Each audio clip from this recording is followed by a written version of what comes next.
Hey, everybody. Shane Presley here, Rock Paper Podcast. Thank you so much for checking out another episode. Today's features singer-songwriter Lukcan. Had a great time meeting up with him, talking about some of his brand new music. Big thanks again to Phat Buddha Studios in St. Louis, Missouri for letting us hang out and record this one. Lukcan just released some brand new music this week and doing some live demo stuff. So if you want to check that out, and you can see him live tonight, June 22nd, Saturday night, at the Steelevile Eagles in Steeleville, Illinois. If you're in the area, come out and support. It's a fundraiser for a friend of his going through a hard time, so come on out. You can find more from Lukcan on all your socials and get plugged in. Follow along. Do want to remind you, as always, Rock Paper Podcast is brought to you by Friendship Brewing Company in Wentzville, Missouri. Serving up all your craft beer needs with over 25 rotating taps out there, all kinds of tasty beverages. You got your delicious food, burgers, nachos, flatbread pizzas, and pretzels, and all kinds of tasty eats. And you can come out for some great live music every weekend. This Saturday night, June 22nd, you can see Steve Kyle there, 7 p.m. And, they got the Flint Hill location going too. Their second location launched last year. And serving up the same great beer, all new dining experience out of the Fly High Kitchen. They've been debuting some new pizzas out there, and they look awesome. And I got to go try it out here real soon. But you can come out and get yourself a pizza, some cold beer, and see Michael Scott there on Saturday, June 22nd. And if you are in the Hannibal, Missouri area, you can stop by and visit Friendship Brewing up there also. Their third location. And same great beer, and you get the Sidekick barbecue out there. So come on out and support Friendship Brewing, support local beer. FriendshipBrewingCompany.com for more information. Get plugged in on Facebook and Instagram. And tell them Shane sent you. If you need anything else from me, you can always find me at rockpaperpodcast.com. Hit me up on the socials. Email me, rockpaperpodcast@gmail.com. I would love to hear from you. And with that out of the way, sit back, relax, and enjoy a brand new episode with Lukcan. Podcast is kind of like it's like a radio show that's not on the radio. It's on the internet. Does that make sense? Uh-huh. Yeah. That's also like my mom. It makes it sound more confusing, doesn't it? It sounds like this. Hello, everyone. My name is Lukcan, and you're listening to Rock Paper Podcast. Rock Paper Podcast. Scissors beat paper, paper covers rock. Rock beats scissors, Shane covers non-stop. Never know what new kind of guest that he's got coming at you. Live and direct on the spot. Could be rock, folk, country, or hip-hop, jazz. All kind of folks that he has. Could be an artist or a comedian to make you laugh on the Rock Paper Podcast. double-decker fudge round, rolling round town. Shane coming at you live and direct from ground zero. He's your hero, he's your bestie. Rock Paper Podcast with Shane Presley.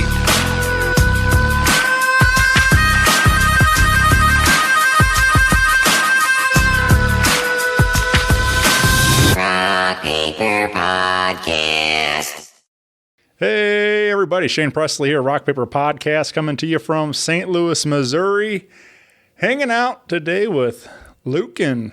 Welcome to the show, man. Hey, it's a pleasure. Thank you for having me. Yeah, absolutely. This is cool that we're finally making this happen. We've been friendly online for a bit, and But yeah, man, I'm glad it all worked out today here. And a big shout out to Phat Buddha Studios here in St. Louis, Missouri for allowing us to hang out and record this one today. So come on down for your recording needs at Phat Buddha in St. Louis, Missouri. Heck yeah. Yeah, so this, I don't know, we just met virtually a little bit ago. But I feel like we've kind of known each other. Maybe we really didn't officially meet then, but like I feel like we've kind of ran in the same circle for many years. Right. And, we have obviously a lot of mutual friends. And so I think I'm sure there's probably a good possibility we've been in the same room and didn't even know it years ago. Sure. So that's what's kind of fun about these, like where we can kind of, get to officially meet and sit down and talk about what you're up to today. But I guess let's go back a bit and cover a little bit of the history, because of what we're talking about. You were pretty active several years ago in more modern rock, and playing under the name Lukcan with a full band, right? Yes, I was. And but I guess before we even get there, where does this all start for you though? Like, is this where's the guitar find you and everything else? Yeah. When I was real young, I always knew I wanted to do something with music. Growing up in the 90s, into the 2000s, watching MTV, early in the morning before school. I loved watching, them sing. Like, I always knew I was going to kind of had a raw talent for singing to begin with. And I knew I wanted to do something with it. And then I got my first guitar when I was in 8th grade. And then I was crappy as all crap can get out. My parents used to, compare it to me, grabbing a cat by the tail. I mean, it was that bad. And, and then one day it just clicked. But I've been playing music live since I've been 15. Pretty much my freshman year in high school, got with some guys. We formed a punk band called Caldera. The reason why we started playing live is because we weren't really able to play in bars at that age, but we had a local teen center in Redbud, Illinois, that allowed us to play there, and they let us play there at least once, twice a month for like $100, and we thought we were rich. Oh yeah. But yeah, and I mean, the cool thing is this August or so will be 20 years of playing live out for me. But yeah, started with that band. It was like a punk band, and then after I quit that band in high school, then I got asked to join a hair metal band, which we did originals in both bands. But like most musicians nowadays, you kind of got to do covers and originals and be hybrid, And that lasted until about my college years. And then we formed the band No Solution, where we were super active in, St. Louis area. We played a lot of the Battle of the Bands, played Battle at Bush. We got asked several times to do lots of cool stuff. We recorded a record, we even got offered a record deal. We turned it down, but cool stuff. Yeah. And then after I quit that band, literally the next day after I quit that band, I got a call from a record label in Oklahoma to record a CD. Not because they heard No Solution stuff. They heard my solo demo record my mom helped pay for when I was like sophomore year in high school. I recorded a little studio in Sparta, Illinois. We did, and it was just me and acoustic guitar. And this label heard this stuff and saw the potential, and went down to Oklahoma in 2013 and made a record. Yeah. And then I came back and formed a full band under my solo project of Lukcan. And as soon as I got a job working for the state in 2017, I had to kind of put the band stuff on hold. And I thought music was done. Yeah. But here we are. You know? So like I said, busy, hit the ground running as a teen, and and played a lot of music around town. You mentioning like the teen, kind of took me back, because where we grew up in Wentzville, there was the Pit, Midwest Music Pit there, and they did quite a few things for many years with high school aged rock bands and punk bands and everything else. But I remember going to see a bunch of my friends from school playing in there, because it was an underage club. Like, they could actually pretty much what they just had soda and kind of thing. So, but they still had at ours. They had pool tables. It was like they were preparing you for a bar. Yeah, they had everything a bar had except for the alcohol, and you still had the women, but But it was like, it's nice to have those kind of opportunities, and I don't think we really currently have much of those kind of opportunities. So I know Pops allows some younger bands to come play there, and there are exceptions, but Yeah. it just doesn't seem like there's as much kind of giving the teen options like that. So I think, I think it's also with the times. I mean, you're able to do so much now in your own house. I know when we were all in lockdown during COVID, that's what kind of gave me the resurgence and the inspiration to kind of get back on it with me, and that's when I started doing my Facebook Live shows. Yeah. And I started doing theme shows, and it was like it was a breath of fresh air. But yeah, I missed. The teen center is no longer there. And Yeah. I mean, the YMCA decided to tear it down and turn it into their home gym and all that stuff. And sure, it's terrible because obviously it was their way for the town to get the kids to not go out and do drugs and all that stuff. Yeah. But So you Redbud was home. That's so that was originally where I was from. Yeah. Currently I'm in Evansville, Illinois now. Okay. And what about songwriting? You mentioned picking up the guitar, and it was did the original song start soon after that? Did you always have like kind of a natural gift with the words too, or? I would say my songwriting is definitely way better now than in the beginning. Sure. I mean, I will tell you when I was in, like I said, sophomore year is when I did my first solo record. And literally, I mean, it's the most basic kind of record you can do. You literally just go in, hook up a mic, and you just record everything live, And I will say at least 4 of those songs were all just like spur of the moment, right there. Like even the words, which is good and bad because inspiration strikes, but some of the words didn't even make sense, Now it's I think it is a lot easier. Like, it's funny. I'll be at work and somebody will say something and I'm like, that's going to be a song. Yeah, sure. I'll write it down. And I joke about it quite a bit. I'm like, man, I feel like there's certain people, it seems to me, it tends to be like old men just like speak in hooks, like these old phrases that they have, like they say some line and you're like, boom, that's the hook in a song right there. Like, right. Whatever, it just happens. That's naturally how they speak. And they just keep saying these lines, and it's just like, so if you're listening, you're going to be like, oh yeah, that's a song right there. So I can work with this. And but I say all that, but I haven't been able to apply it myself. I'm not a songwriter, but I do. It's definitely a goal of mine. I would love to get into songwriting because I'm just a massive fan. But so maybe one of these days. But heck yeah. So you played, you got a good job, and music kind of hit pause. So music had to hit pause because of the job I work at. I can be mandated. I can work, I work an 8-hour shift, but then I can be mandated for another 8 hours. Yeah. So 16 hours a day. When I first started for the first 2.5, 3 years, I was there probably 3 to 4 days of the week, 16 hours. So I really didn't have time to do it. I still don't really have time to.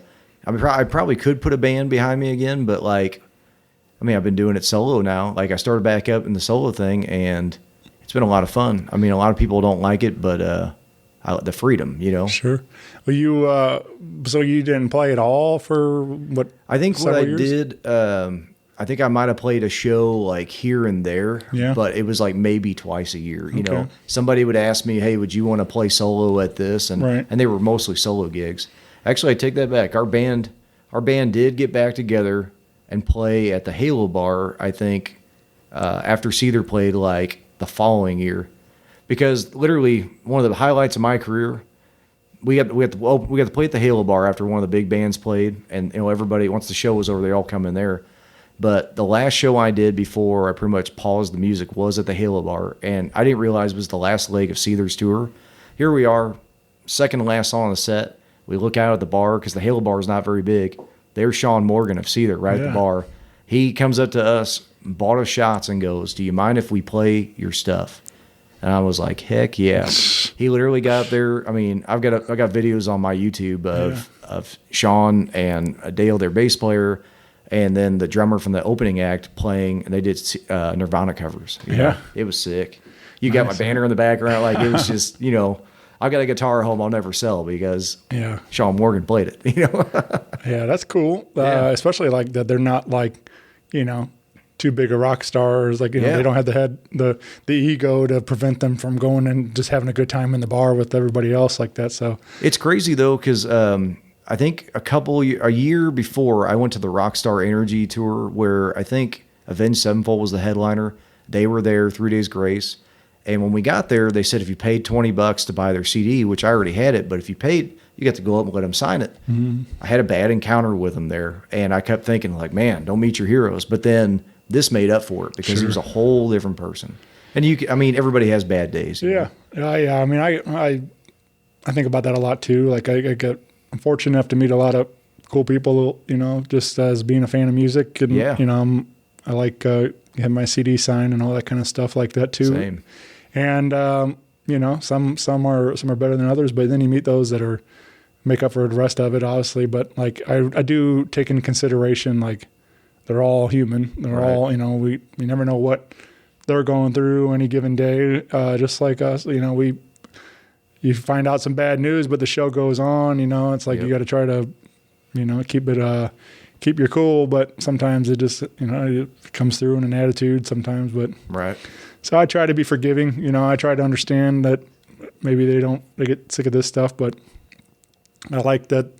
I met like Gary Clark Jr. once at the outside the pageant, and he's like, I bring him up because like he's one of the ones that for me was just above and beyond cool. Like he just like made everybody feel like they were a part of his crew back there. Like we're all hanging out. He's taking pictures with everybody, signing whatever.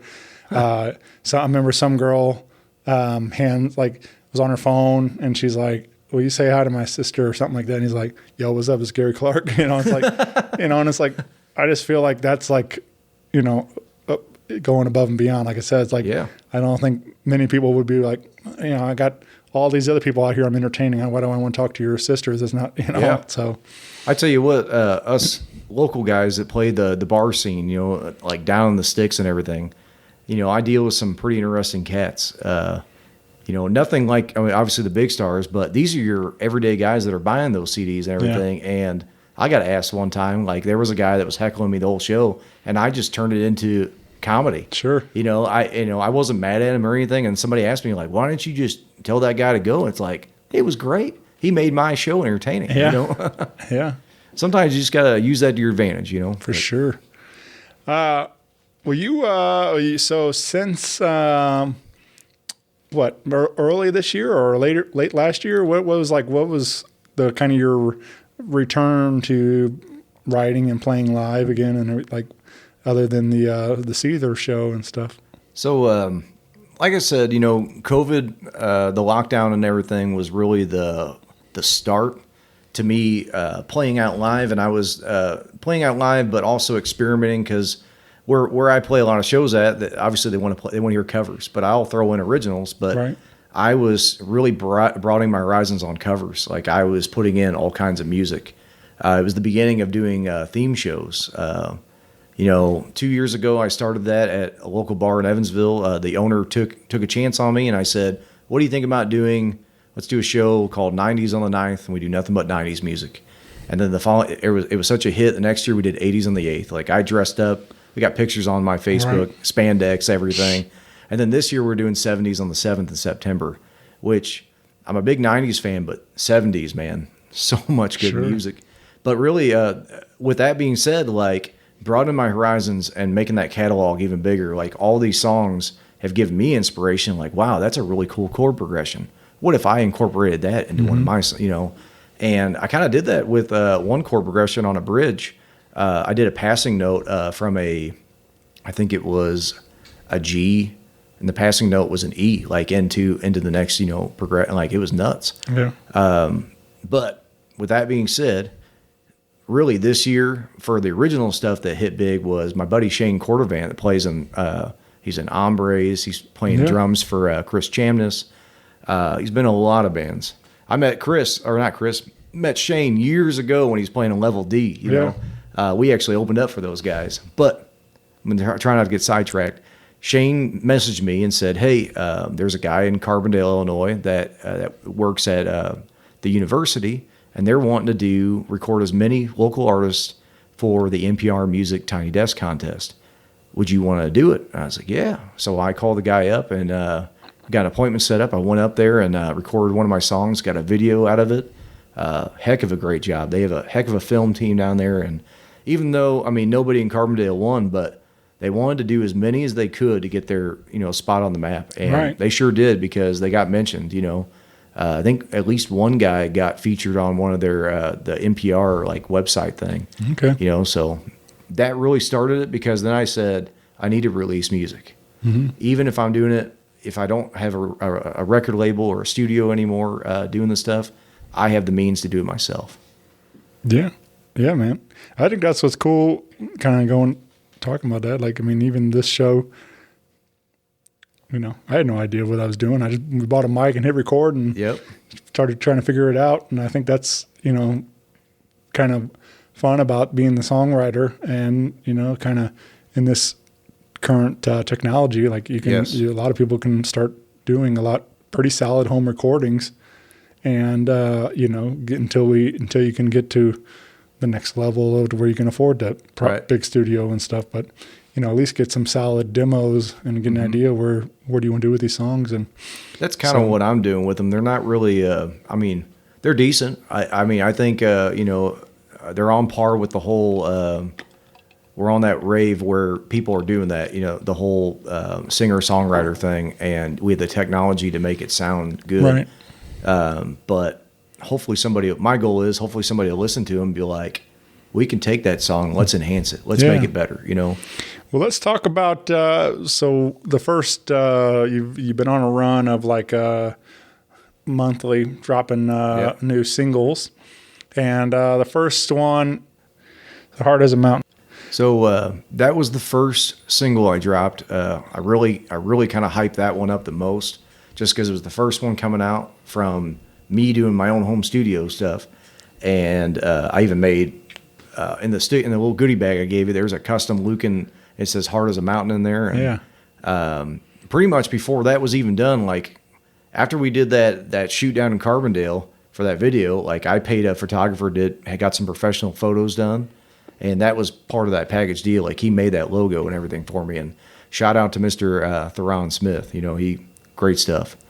But Heart as a Mountain, I released that one first, because it had a lot of power. It kind of set the tone a little bit. And it's a song that's close to my heart. It's pretty much about, I was bullied really young as a kid, and it definitely taught me. It's a song about how I literally learned to get hard, fast, and that's what it's about, letting people know.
sea, hotter than 100 degrees. I move like a wave, I grow like a tree,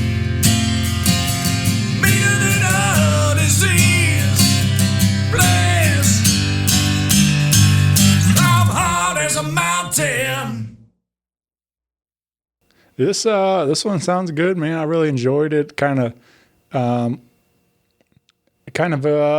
Feels right up there with a lot of modern country kind of. Yeah, it's like it's got that little bit of rock to it still with your vocals, but it still kind of leans country. So it's kind of like there's a lot of that kind of country rock happening right now, and Right. Like Jelly Roll and Hardy and all. Right. There's a bunch of guys that are doing big stuff with it. So with a similar kind of a sound. So. It makes you think like like you're saying, if maybe the right people hear it and help get you some solid recordings on these, it's very good for yourself, but we obviously more money behind it, everything else, I agree. It can only get better, but For sure. so it makes I think there's something really special here, man. Thanks, man. Like I said, my songwriting has really evolved. And also, I still love rock music. It's always going to be there. Like I said earlier, my first band was like this punk grunge stuff. Second band was more hair metal and the harder metal because our originals were kind of like that. No Solution was kind of we were definitely rock and hard rock. And then when I went down to Oklahoma, that was definitely more grungy, hard rock stuff. And then now, ever since I've kind of done the solo thing, I've kind of changed my musical direction a lot because, if you would ask me 10 years ago if I played country music, I would have told you, hell no, go that way, Right. And now, I'm indifferent. Like, there's some really good, I love Zach Bryan. Chris Stapleton's great. Cody Jinks. Just a lot of these newer guys that are not on that, the poppy country train that everybody's going on. Sure. Yeah, I don't know. I feel like, there's still parts of it, but I think we're out of the bro pop country era. Yes. I think it's kind of gone more to the songwriter now. Yes. Like you said, all these names you mentioned, and Yep.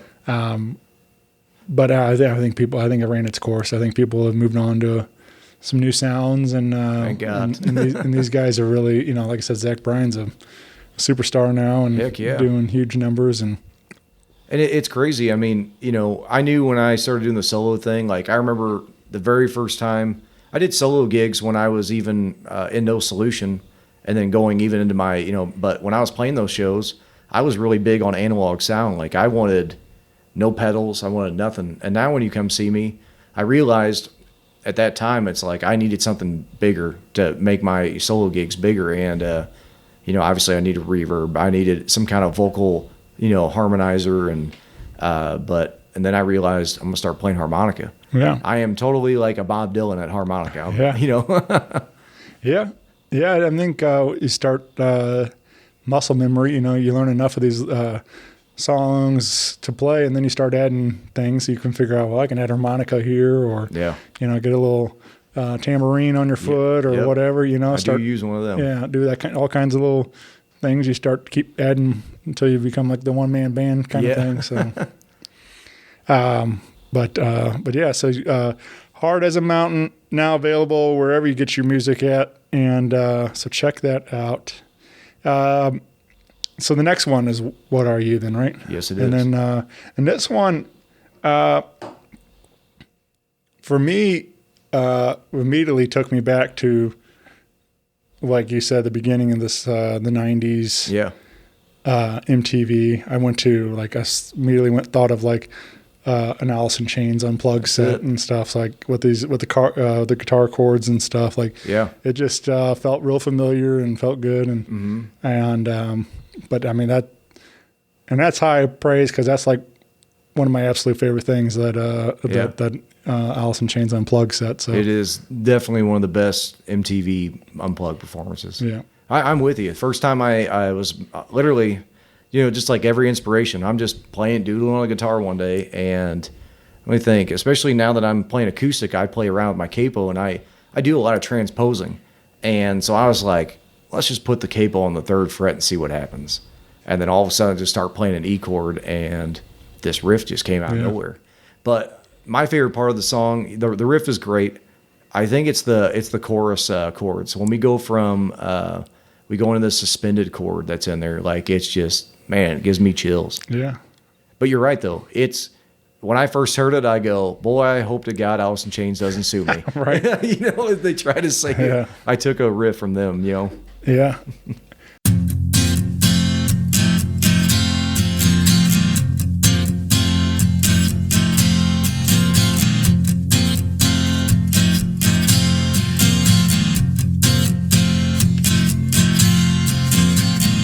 Woke up hungover, froggy dry, cotton mouth, unaware of where I am, just lost track of time. I think I remember you. I thought that we were through. Lost my mind when I met you. Lost my mind when I loved you. Lost my mind when I left you. Tell me, what are you?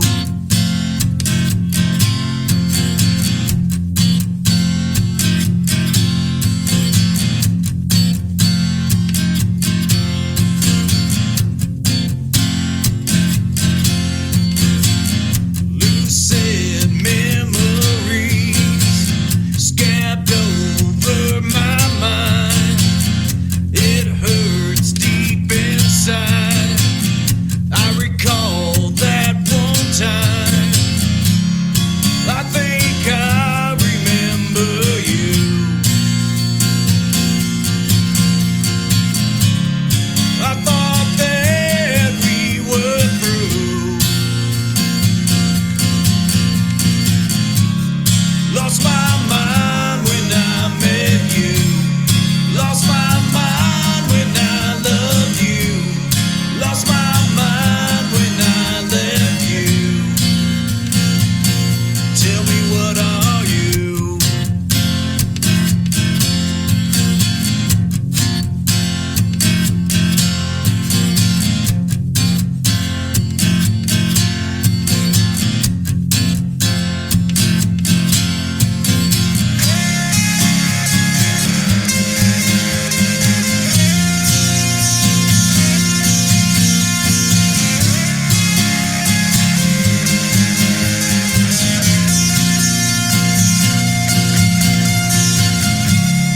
Lost my mind when I met you. Lost my mind when I loved you. Lost my mind when I left you.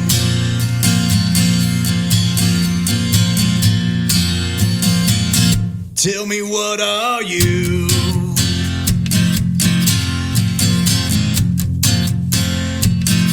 Tell me, what are you?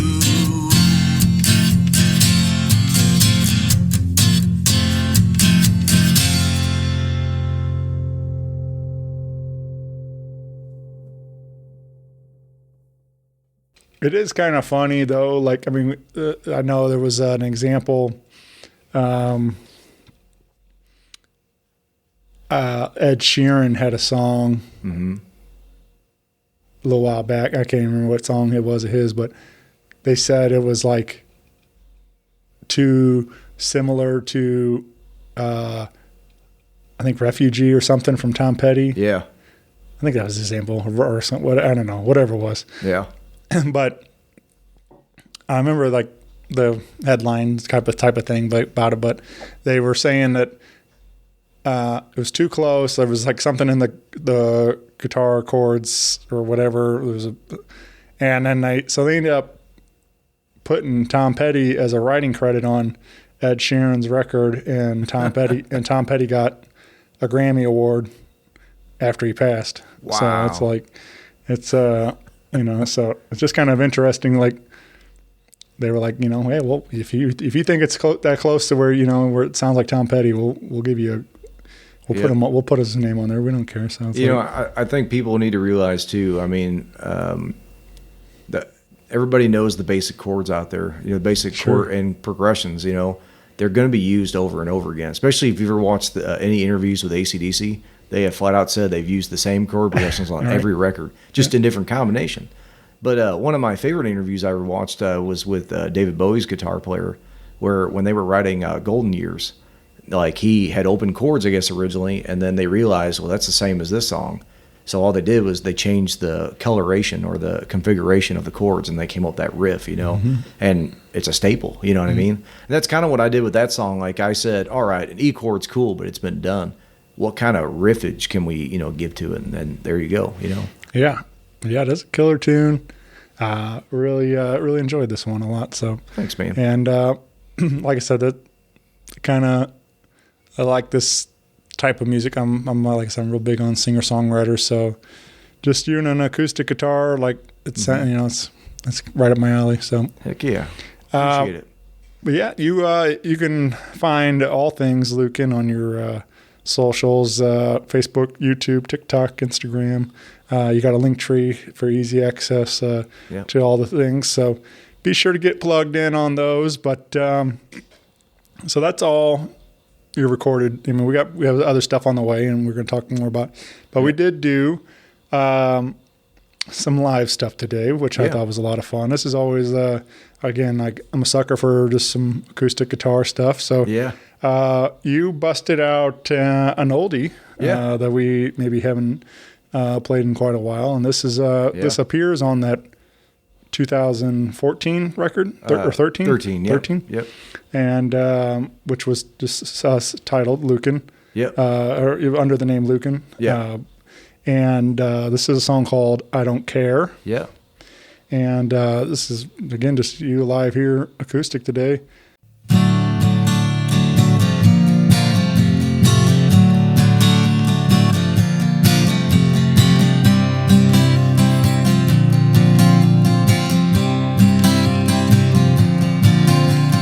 Long foretold you're never gonna find me. Long foretold you put me here. Long foretold you're never gonna see me. Long foretold this is what I wanted. I don't care if I ever get out. I don't care if you ever like me. Like me. God has said it's gonna rain heavy. God has said he's gonna make me drown. God has said it's never gonna end. God has said he's gonna beat me down. And I don't care if I ever get out. I don't care if you ever like me. Like me, yeah.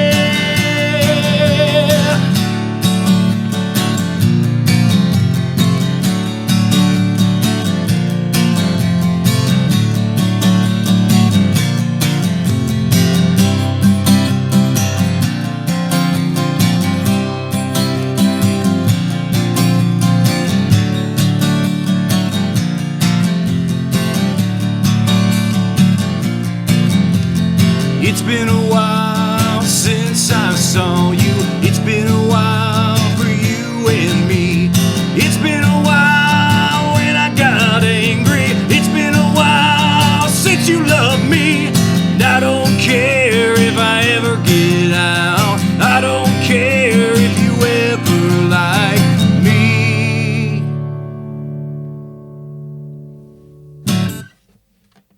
What maybe do you want to give this one a whirl today?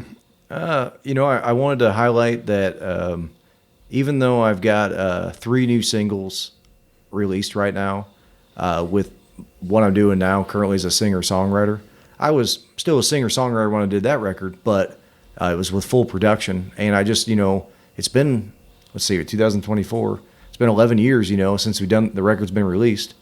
So I figured, why not plug it in that it's on there. You can listen to that record also everywhere, and that's the first song on the record is I Don't Care. Yeah, man. Yeah.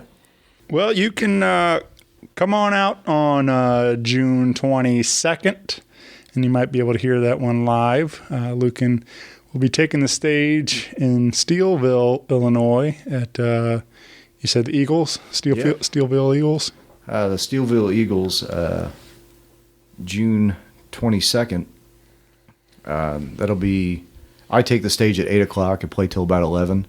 But this is an all-day event. It's a benefit for Miss Brittany Williams. She's having some health issues going on. And they're going to start the day off at 10 a.m. with a bag tournament. They're going to have payout to first, second, and third. Then at 4 o'clock, they got two things starting. They're going to have spaghetti dinner from 4 to 7. They're going to have a silent auction from 4 to 9:30. They'll also have a 50-50 raffle, which I believe is probably going to go on, and they'll probably have me announce it probably middle of the show. So it'll be fun. It's going to be like a street dance thing as long as the weather's nice. They got a really nice concrete made stage with like outlets in the back. Like I was pretty impressed for a small town. You know? Yeah. They did a good job. Well, that's really cool that you're doing that to help her and being a part of that. Oh, they told me when I got asked to do the event that she specifically requested me, which that made me feel real good. You know? But yeah, it'll be a lot of fun because I played Steeleville at the beginning of the month. This month was really big for me. Like I said, we had my third single release come out on May 31st, Across the Road. And then June 1st, next day I had a wedding. You know, I played in Steeleville. So nice. It was nuts. Yeah, man. Well, you mentioned it, Across the Road. There it is. Let's talk about it, man. This is a brand new single from Lukcan and now readily available on all your streaming platforms. And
broken and shattered, I think I lost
my family. Tell them I did the best I could. But another great tune, man. And this, I don't know your, a whole lot of your personal story, but I'm guessing this one touches on some pretty personal stuff. It feels like it from the lyrics that kind of comes from a real place. This one, I sent it to a lot of people. A lot of my strategy this year is to obviously record my music and send it out to as many people as possible. And versus so like on Messenger through Facebook, I'll send. I know I sent you one. I send it to as many different people as I can to get their input, their reactions, and one of the best ones was exactly what you said. Like they liked it a lot to where they said that it felt genuine, it felt real, the emotion, and it definitely feels that way to me as well. This song, we always hear songs, especially in country, rock, whatever, that somebody dies in a car accident, and it's usually somebody close to them. Well, this is more of a song. Growing up in a small town, we had a lot of people die in car accidents, even people close to me and close to other people. I wanted to write a song through their perspective, through the final moments of, what they're going through and what they want to say, but they couldn't say. And I kind of wanted to do a play on words. A lot of people say, I can't remember what the saying is for like when they died, but my saying for it was, well, I'm across the road, and that's pretty much it. It's just, I wanted to write a song for the people that are gone and couldn't say goodbye and all that stuff. So, but yeah. Yeah. It was like a series of wrecks in my high school. Like, I think feels like it was like every 2 weeks or something. It was like, bam, bam, bam. Yeah. And one of them was my friend Julie. And the two of them were from our senior class that year, Julie and Tyler. And then my brother was involved in another bad one, like I said, right after that. And him and there's 3 boys in that car, and they somehow all 3 managed to make it out alive. But my brother was like airborne out of the car, and they were doing like 100 plus and rolled it off this hill and wrapped it around a tree and split the car in half. And it's just like, if you see it, you're like, there's no way 3 kids came out of that car alive, but somehow they were still here today. So it's like, I'm blessed and fortunate enough that, he's still with us, but it's like, I know there's a lot of families that don't have that story to tell. And it's so, and it's unfortunate, very common, and especially in small towns, like everybody gets their going too fast on these back roads and everything else. It's so, it's tough, man. But, I think you did a good job capturing it in this song for sure. Like, to kind of tell those stories a little bit. On the music side of it, I'm probably the most proud of the recording on this one versus the other 2, because I felt like I got the harmonica sounding the way that I really wanted to sound. Especially this one, I wanted to be sounding more haunting. Like, I added some delay on it to do what it's doing in there. And I mean, each song had its own. Hard as a Mountain had a harmonica in it too, but it really didn't have the effect, on it.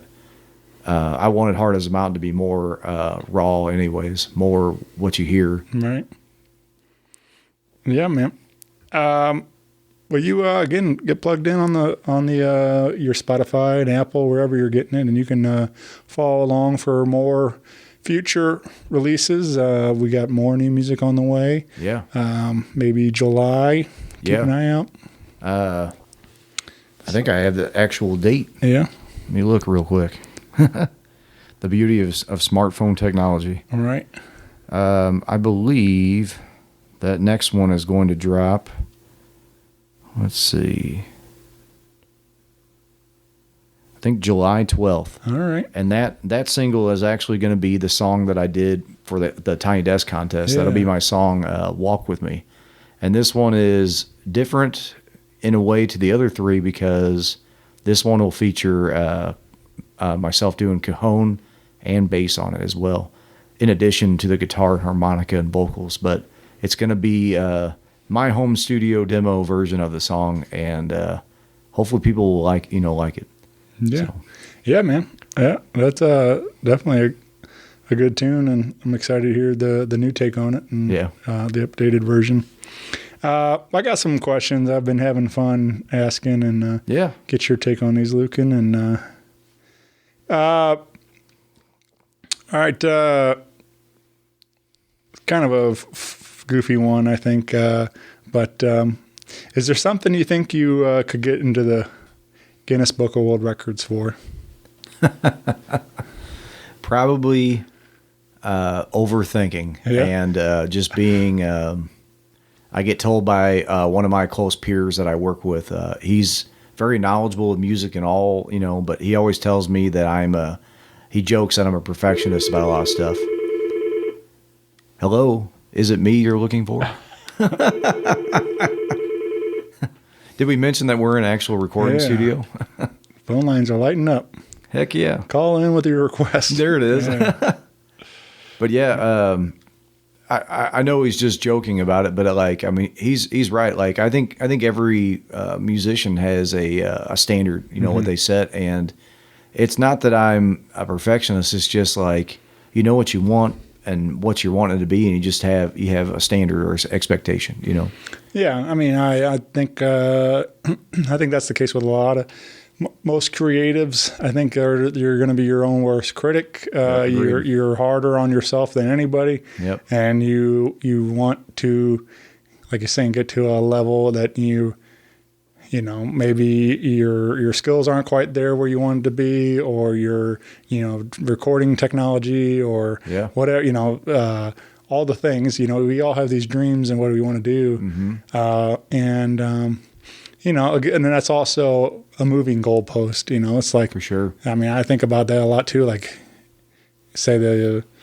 15-year-old Lukcan that picks up the guitar or whatever. Like, you just want to play songs in a club with your friends or whatever.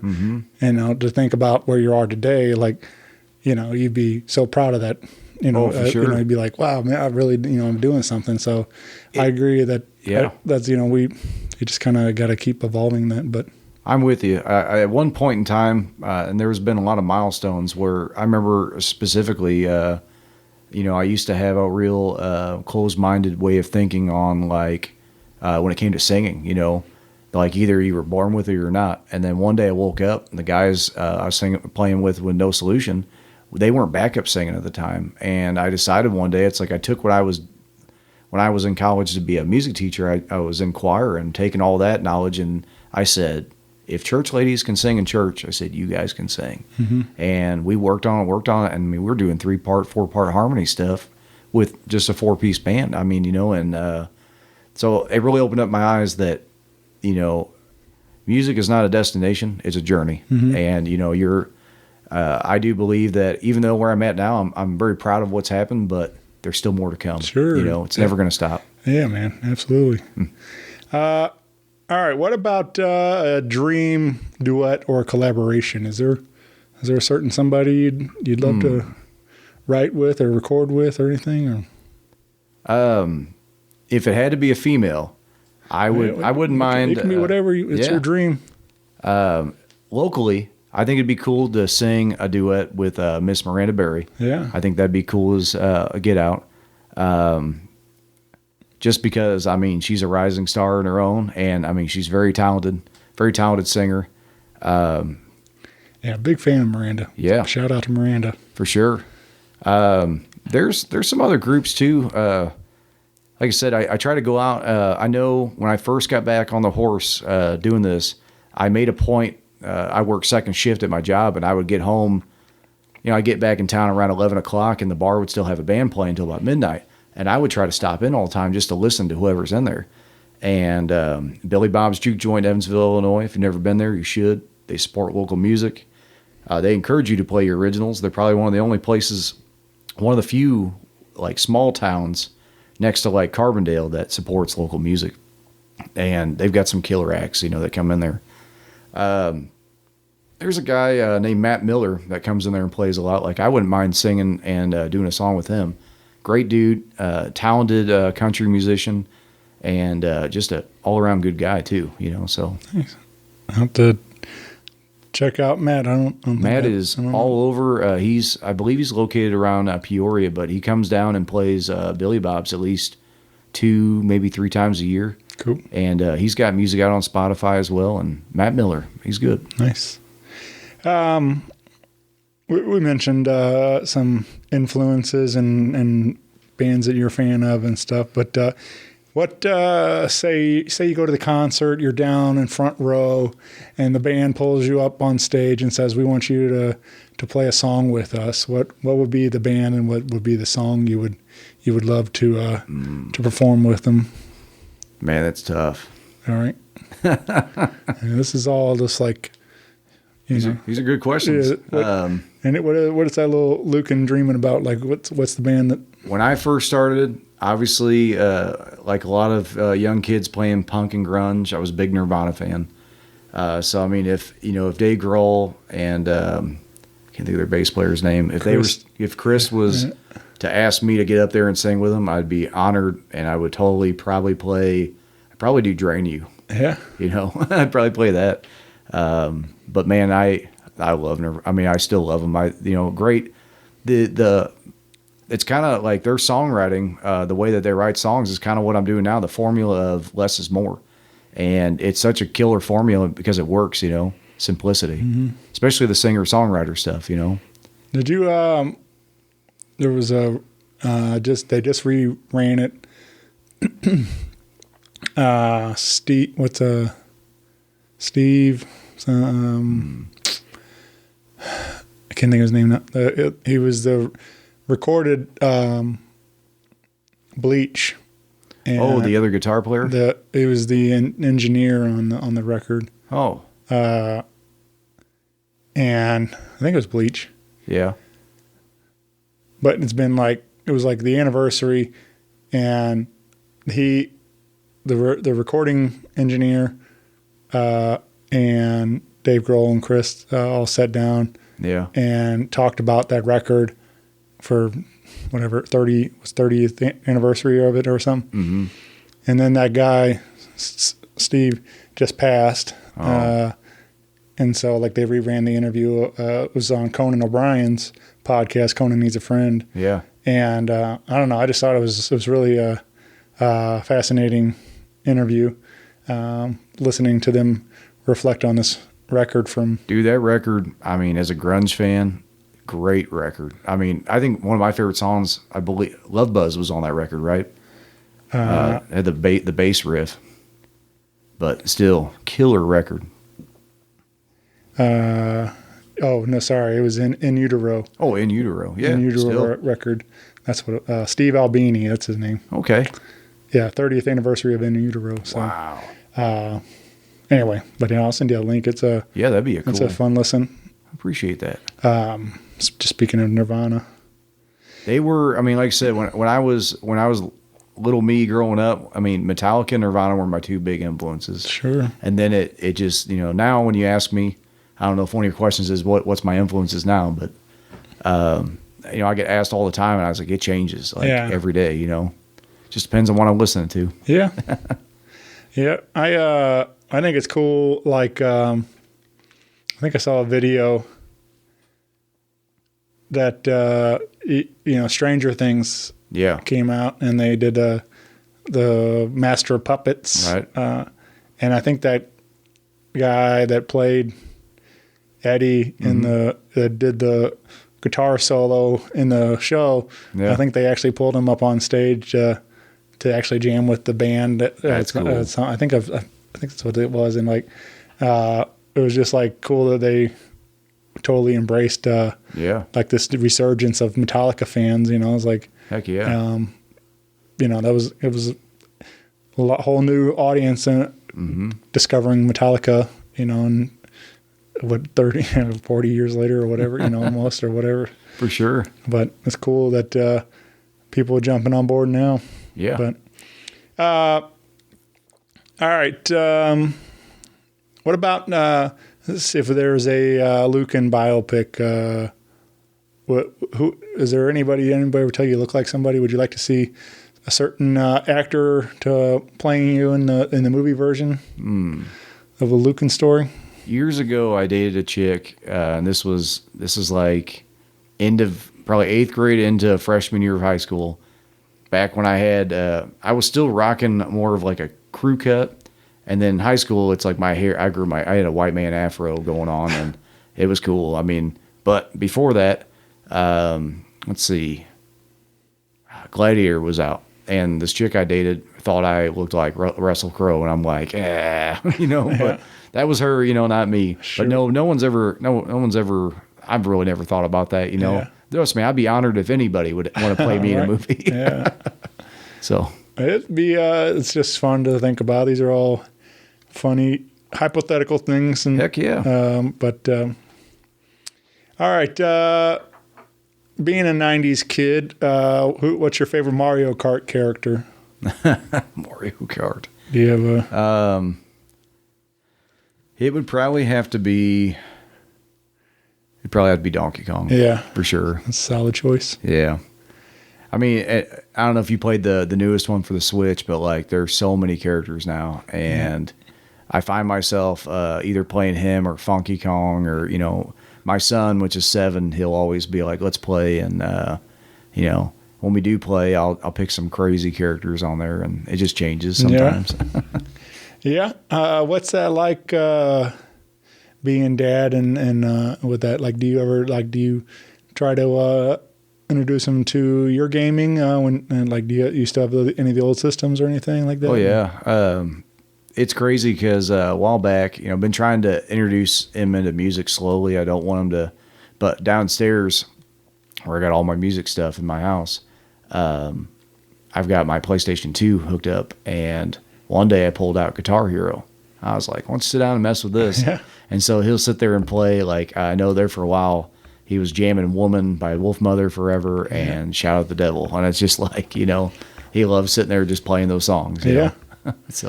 Well, that's cool, fun. I mean, again, that's, that was a great thing about that game is that you're learning these old classic rock tunes or, some different music maybe for, and you also potentially learning something about how to play guitar, it's not exactly a guitar, but it's, right. You're going to learn some of the basics type of, to where you can apply to the real thing, right. So, but yeah, that's cool that he's, kind of getting into that now. Yeah. So maybe one of these days we'll get you guys collaborating or something. That'd be cool. See if music, he catches it like you did. His first, I already got him his first instrument. I bought him a ukulele. I mean, because I was kind of jumping into ukulele earlier this year, and I wanted to get him one too, and figured it'd be easier to start with that. And he messed with it for a little bit, and he's still young. I mean, he's only 7, so right. Eventually, yeah. All right. Well, we did one more song live, and this is one currently unreleased. So you're going to get exclusively right here, but maybe we'll get a proper recording of it someday down the line. But this is a song called What Can You Do? Yeah. And I feel like this is even different than anything else we've heard today. Like, obviously it's still your vocals and guitar, but I feel like this is sort of a little more upbeat, maybe slightly poppier than some of the other songs. So.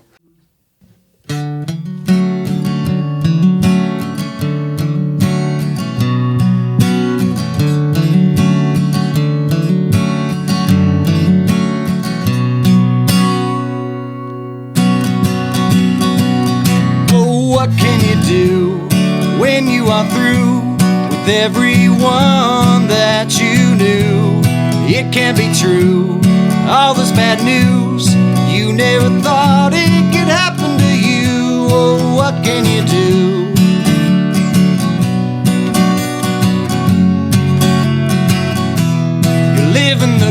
life, it all goes wrong. You question everything you've done. Listen, it will be alright.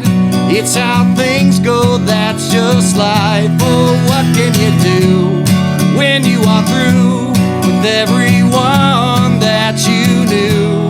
Oh, it can't be true, all this bad news. You never thought it could happen to you. Oh, what can you do?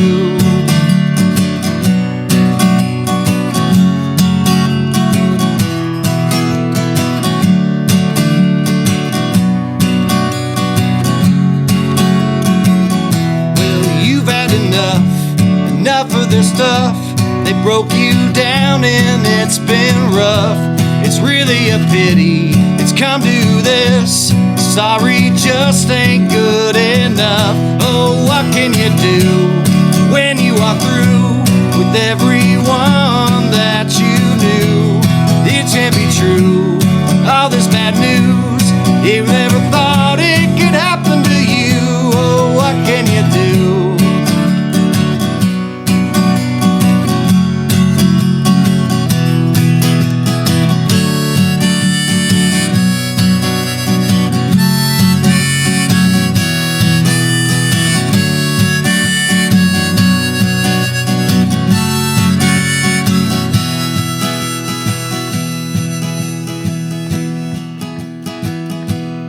What can you do when you are through with everyone that you knew? It can't be true, all this bad news. You never thought it could happen to you. Oh, what can you do when you are through with everyone that you knew? It can't be true, all this bad news. You never thought it could happen to you. Oh, what can you do?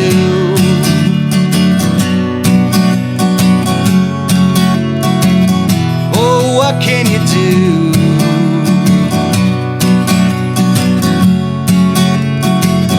Oh, what can you do?